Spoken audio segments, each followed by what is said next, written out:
Satuna sans rivalongo. Toma côté à Komima. Basta, basta. Tolemba te toki tokola la pongi mboke kikende mais Nzambe la République démocratique du Congo il est vivant, le Dieu de Kimbangu il est vivant, le Dieu de Pascal Bakole il est vivant, jamais il abandonnera, jamais il va abandonner le peuple congolais. Oui, il y a solo, on va vaincre, voulu ou pas, la victoire est dans notre camp. Avant 2016, ah oui, ça va, je crois que bien de salutations à vous tous les fidèles de Centre Rival, vous qui nous suivez à travers des différents websites, de YouTube ainsi qu'à travers des DVD. Ok, on a vu, nous avons dans Centre Rival côté. Centre Rival, mon ami. On a bien monté ça quand mon qu'on a Djokou. Émission à pasta. Centre Rival, mon coca. Maman, retard. Coca moi. Nazana libala mais Centre Rival té.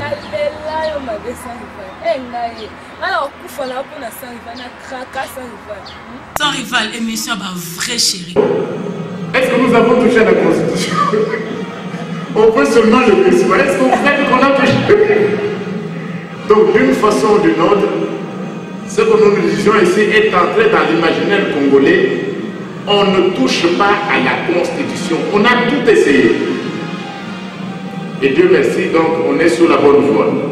La dernière victoire c'est celle-là. On n'a plus besoin, on a fait des lettres de défaite pour conseiller aux gens. Pour dire écoutez, il y a une vie après la présidence. Ça ne sert à rien de nous approcher au pouvoir. Regardez les exemples de Mandela et des autres. Attendons l'histoire. On rappelait même certains souvenirs. Et au plus fort de la crise, j'ai rappelé même moi-même ce que j'avais eu l'honneur. Et ce n'était pas l'honneur que moi j'avais eu de parler devant Blaise Compaoré en 2008. Avec le président Chissano.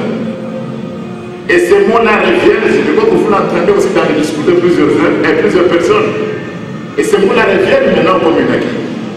Il y a une vie après la présidence, il faut quitter le pouvoir avant que le pouvoir ne vous quitte.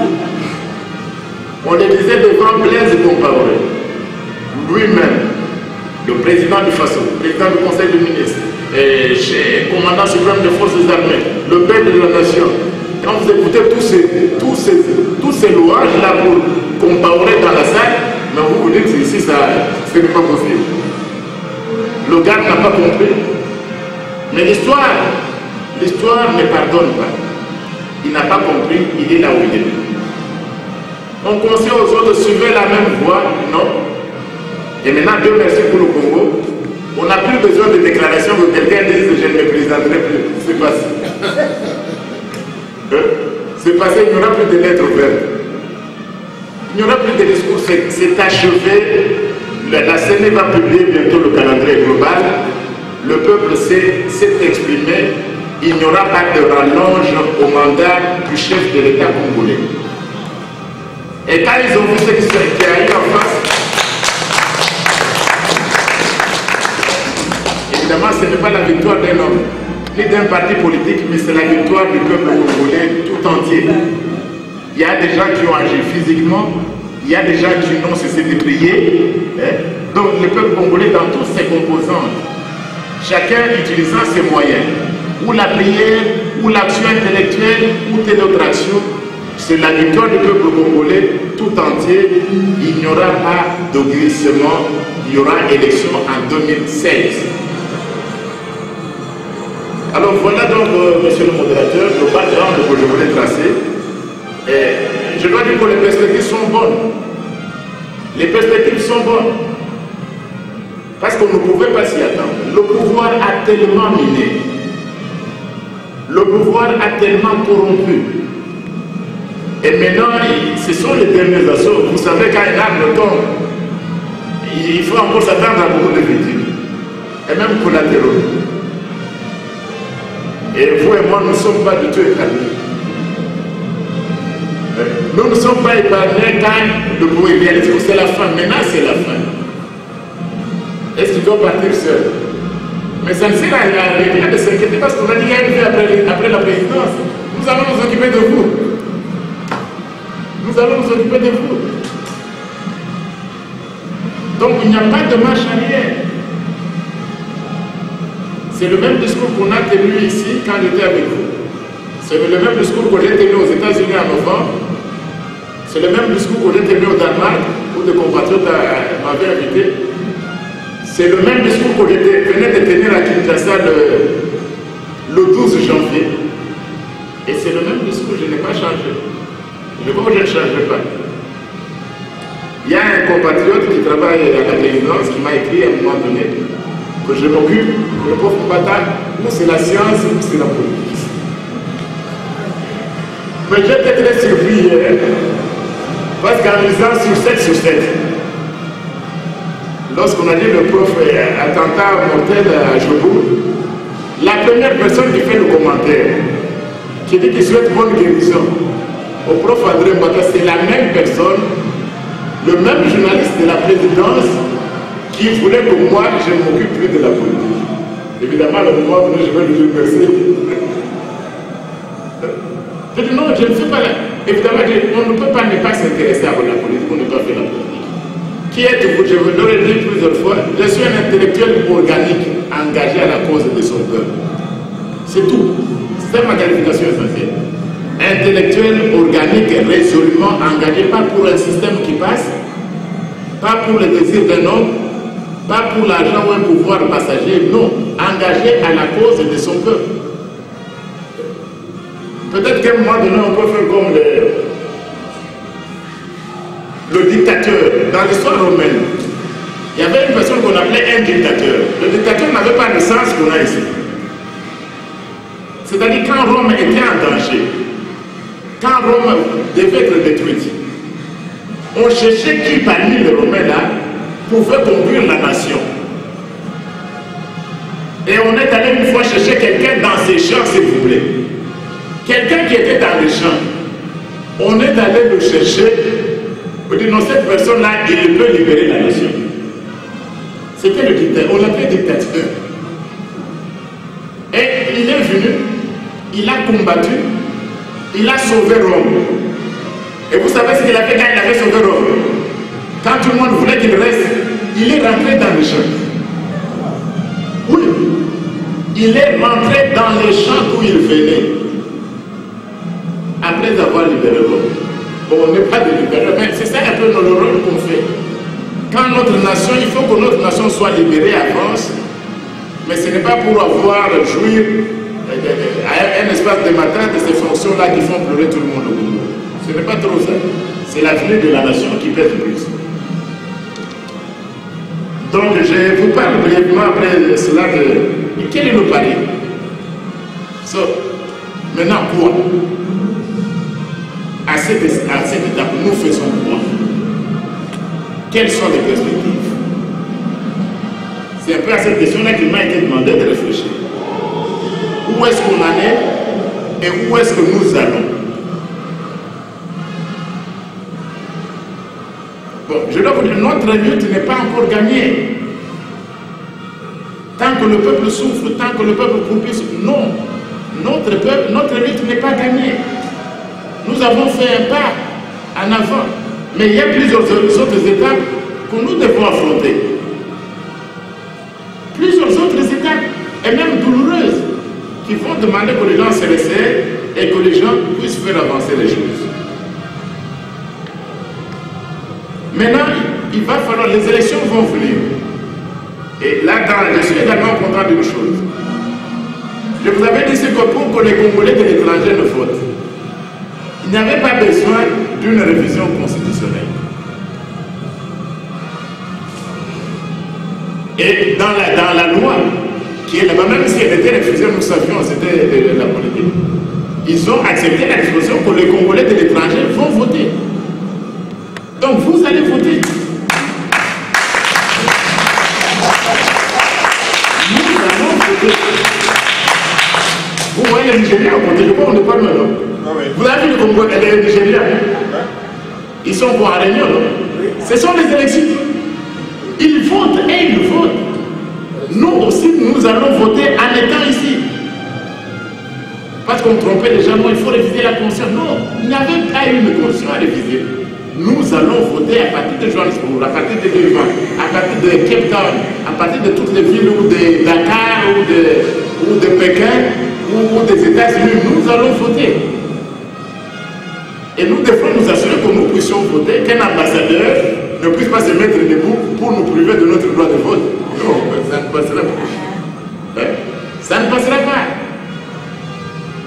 Donc pour voter, il faut lécher les pieds de l'ambassade. On ne léchera pas les pieds ou les mains de l'ambassadeur, c'est notre droit de voter. Et pour le changement, ça nous allons le faire. Qu'est-ce que nous allons faire, nous devons faire? Donc, c'est pratiquement l'appel que je vous faisais il y a aussi plusieurs mois. Je vous disais à l'époque, quand je revenais de l'Europe, les compatriotes de l'Europe avaient cru que les Congolais de l'Afrique du Sud pouvaient jouer un rôle de leadership. Parce que nous sommes plus nombreux et plus organisés, nous sommes encore plus forts. Les Belges, j'avais parlé avec les compatriotes en Belgique, ils croyaient que les Congolais de l'Afrique du Sud allaient jouer un rôle de leadership. J'étais à Paris, c'était le même vœu. Et dernièrement, même au Danemark, c'est le même vœu. Et ce sont des choses qu'on avait commencées. Et sur lesquelles moi je vous croyais, nous croyons progresser. Je crois que nous devrions y réfléchir. Comment jouer ce rôle-là que tout le monde nous reconnaît dans la diaspora? Je reconnais qu'il y a eu ça n'a pas marché. Ça n'a pas marché, mais à vous d'y réfléchir pour savoir comment nous pouvons nous mettre debout de plein pied et repartir de plein pied. Ça n'a pas marché parce que ce n'est pas allé dans le sens où nous voulions les choses. Moi, je me disais toujours au début, je disais aux autres, qu'il fallait d'abord la prise de conscience générale. Il fallait d'abord chauffer. Mais si vous quittez là, et puis vous revenez après, vous comprenez mes amis, moi le prof André Bataille, je suis maintenant candidat à la présidence, ça ne marche pas comme ça. Vous prenez les compatriotes. Bon, on ne va pas aller là-dedans. Nous ne sommes pas un peuple de ceux qui pleurent riches. Nous ne sommes pas de la génération des pleureurs, des gens qui gémissent, des gens... Non. Nous sommes de la génération de ceux qui luttent. Des gens qui, s'ils sont tombés, ils savent se relever. S'ils ont été fouettés, ils savent se mettre debout. C'est ça les Congolais. Donc nous sommes de la génération des gens qui savent se remettre et écouter ici, ça n'a pas marché. Allez, au travail les gars, remettons-nous en cause. Qu'est-ce qui n'a pas marché? Comment nous repartons pour assurer la leadership? C'est les général qui se réunir. Mais demain les discours pour nous, c'est la quoi? Comment le Congo s'organise pour assurer un leadership continental? Non. Les grands débats, c'est cela. Comment nous nous organisons nous en tant que Congo? Nous assurons le leadership continental. Je vais vous dire une anecdote. Me trouvant au Danemark, le Danemark, quand c'était la compétition à certains endroits, je suis parti d'ici au Danemark. Des compatriotes du Danemark, après tout ce qui s'est passé, ils disent qu'ils sont fatigués de me voir sur Internet. Ils sont fatigués de me voir sur Internet. Est-ce que le professeur peut venir ici? Ils ont contacté quelqu'un. Ils disent oui. On est fatigué de voir l'Internet, c'est sur scène, tout ça. On veut le voir en chair et en os. Est-ce qu'ils peuvent venir? Je me dis oui. Ces gens-là, ils font quoi? Fin octobre, ils m'envoient $1000 par Western Union. Qui se sont cotisés, ils veulent voir le prof en chair et en os. Je vais à cette je retire $1000. Après, on m'envoie prof, tu viens écouter une date. Moi, bon, après les États-Unis, je prends mon avion ici, j'arrive à Amsterdam et puis je suis à Londres. J'arrive au Danemark. Je n'ai jamais vu de Congolais comme ça. Je dis que je fais le témoignage avec vous, je vais arriver. Ils louent un appartement dans un guest house pour 10 jours. Et là, ils montent en couronne, ils dépensent environ $5000. Je dis non, tu vas faire une conférence à l'hôtel de la ville de 3 heures. Monsieur le directeur, vous savez qu'il paye 1500 $ pour toi. Pour les professeurs. Il y a une grande, la troisième université du Danemark, on l'appelle l'université de Southern Danemark. Les gars, il y avait des étudiants là-bas, ils s'organisent, ils vont chez le recteur de l'université, ils ont demandé une conférence pour tous les doctorants à l'université de Southern Danemark. J'ai devant moi en sociologie, tous ceux qui veulent entendre parler de l'Afrique. C'était bien, ils ont apprécié. Ils ne s'étaient pas arrêtés là-bas. Après la conférence, on me prend, on dit au prof, on va à Copenhague. C'est la première fois, on passe au-dessus d'un pont qui mesure 20 km. Au-dessus de la mer du Nord. 20 km au-dessus de la mer du Nord. On arrive à Copenhague. Nous savons le frère qui vient. Maintenant que j'apprends l'histoire avant de partir sur le Paris, un rendez-vous pour vous. Tu dois rencontrer le pays. Là-bas, c'est un pays où ça ressemble vraiment au Danemark. Ce sont des femmes.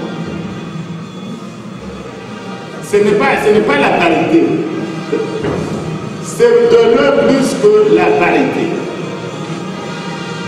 Donc ça devient gênant de voir dans nos réunions une ou deux femmes. On a du travail à faire et nous-mêmes qui sommes mariés, il faut amener nos femmes et nos enfants. La majorité des gouvernants sont des femmes. J'arrive au Parlement d'abord. On appelle le bureau du Parlement le Présidium. Je les trouve en réunion.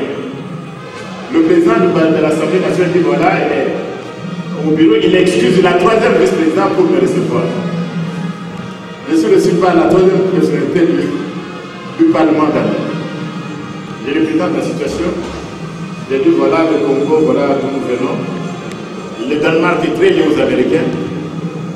Et madame, pour le Danemark, nous demandons un soutien absolu de l'extérieur, le Danois avec les États-Unis d'Amérique, qu'une pression soit faite pour qu'on ne touche pas à la Constitution. Nous faisons déjà l'essentiel. Vous n'allez pas le faire. Nous faisons l'essentiel au pays. Nous vous demandons le Parlement, le Danemark et les États-Unis et la Grande-Bretagne qu'il n'y ait pas ce changement de Constitution. La dame écoute religieusement, il dit oui, il transmettra. Il est très content. Il dit, vous savez, professeur, nous n'avons jamais vu un ministre congolais au Danemark. Depuis plus de 20 ans. Et même si j'étais scientifique, j'étais la première personnalité qu'on recevait. Et c'est un pays qui a plus de moyens que la Belgique. J'aimerais bien que vous soyez envoyé ambassadeur du Congo au Danemark d'emblée. Et puis il m'a dit, prof, mais ici nous n'avons pas de bonnes nouvelles. Vous savez, cette année, les chiffres de l'économie ne sont pas bons parce que vous savez, comme vous avez appris, nous avons 100 000 chômeurs. 100 000 chômeurs, l'économie n'est pas bonne. Il dit, prof, nous n'avons pas vos ressources là. Ils n'ont même pas du bois. Ils n'ont même pas du bois, s'il vous plaît. Ils n'ont pas de gaz.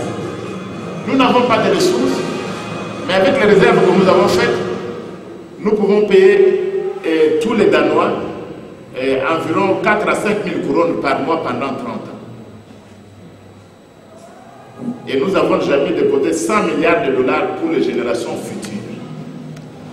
100 milliards de dollars pendant que nous en avons 8, je ne sais même pas où c'est dans les 4 ans.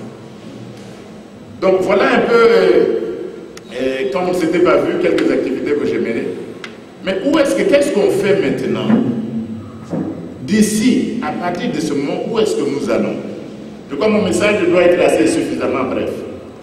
Suffisamment bref pour dire aux frères qui viennent d'entrer, pour les saluer, leur présenter également les vœux qu'on a présentés à tous. Pour dire que nous avons remporté une victoire sur le respect de la Constitution, mais nous restons vigilants. Nous continuons, nous avons rencontré c'est la victoire du peuple congolais dans ses composantes.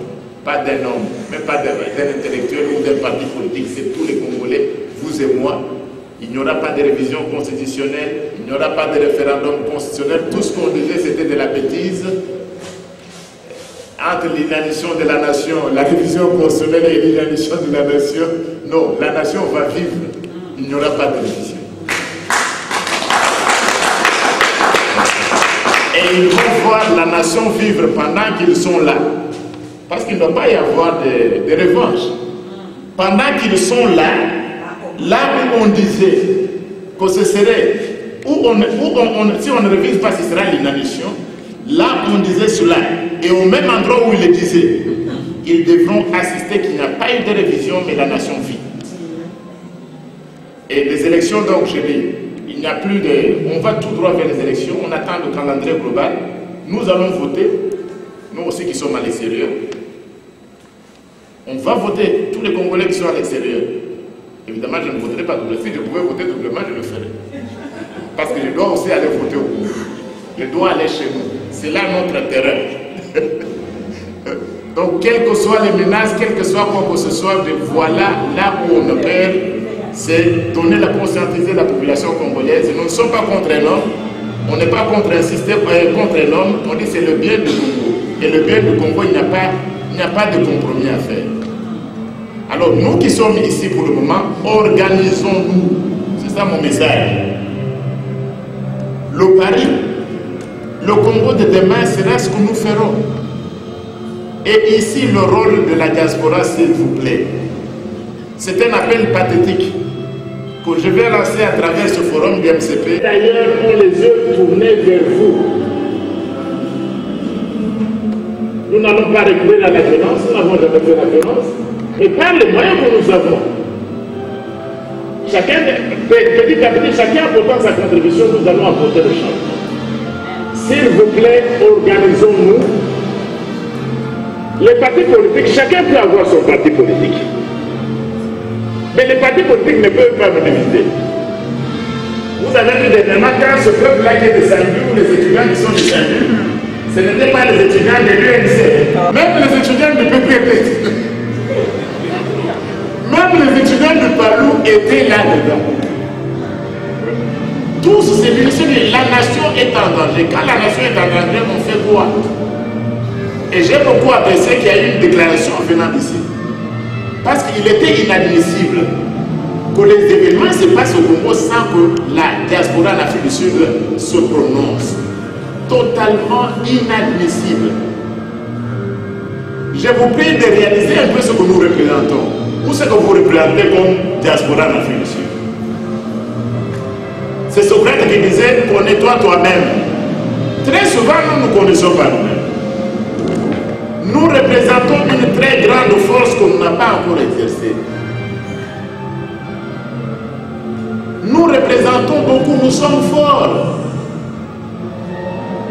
Quand les gens disent, vous allez arriver, vous devez écouter, messieurs, vous faites ce que vous devez faire. Moi, en tant que professeur d'université, j'en ai marre de cette catégorie-là de profs. L'intellectuel, ce n'est pas cela. Nos diplômes, je l'ai dit et redit même aux collègues, je l'ai dit à tout le monde, je l'ai dit ailleurs, nos diplômes ne valent que quand ils sont mis au service de notre peuple.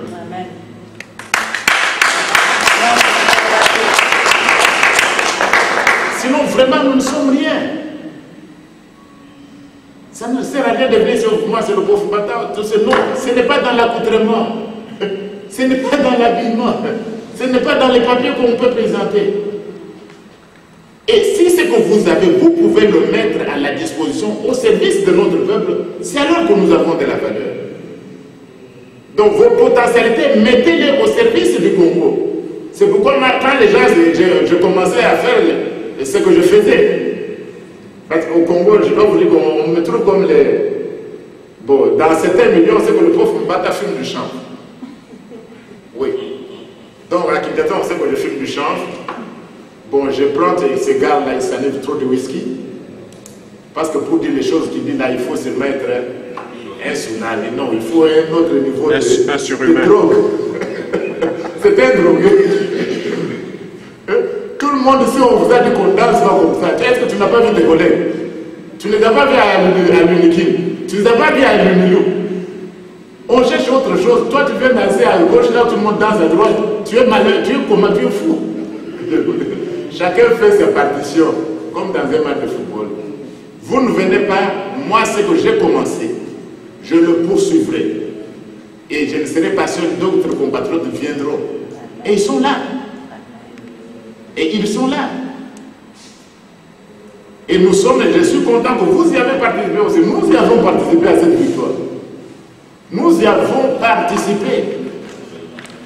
Donc ne vous faites pas le nombre, s'il vous plaît. Je sais que vous n'êtes pas nombreux dans ces salles. Mais le nombre ne compte pas beaucoup. C'est la qualité. C'est la qualité. Mais ces apôtres-là, qui nous amènent l'évangile 3000 ans après, tout le monde dit, c'est Amen. Et c'est le Seigneur. 12 personnes qui peuvent transformer l'histoire des nations. 12.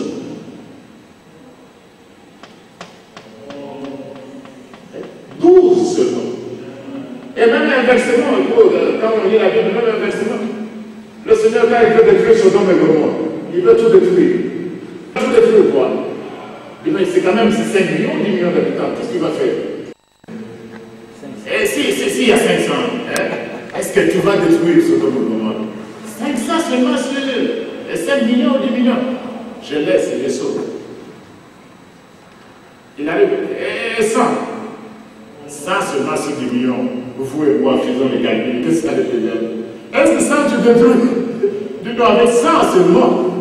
Je laisse et je sauve. Et il arrive à 10. D'ici à 10, je sauve 2 millions. Elle a cette image-là. Ça signifie qu'on peut être 10 et changer le Congo.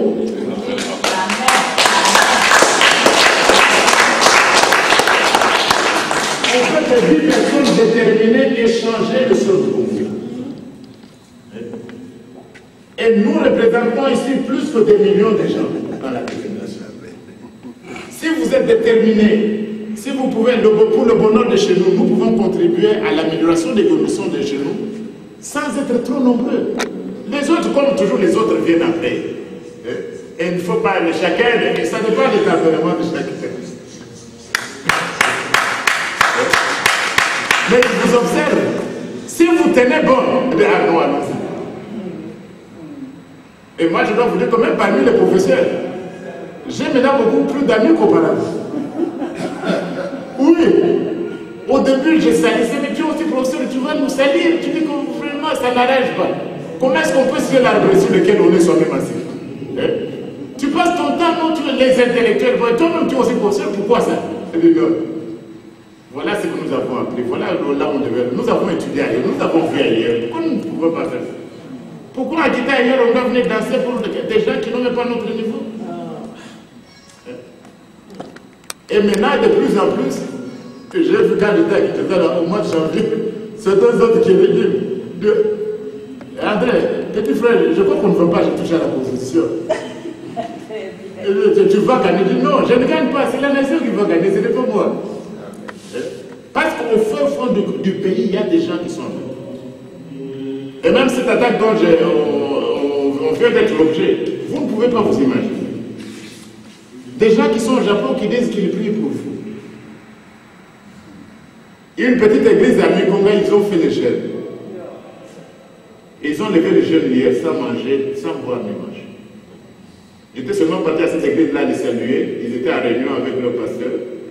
Le pasteur lui dit, c'est lui le pauvre matin, le pauvre matin, c'est lui.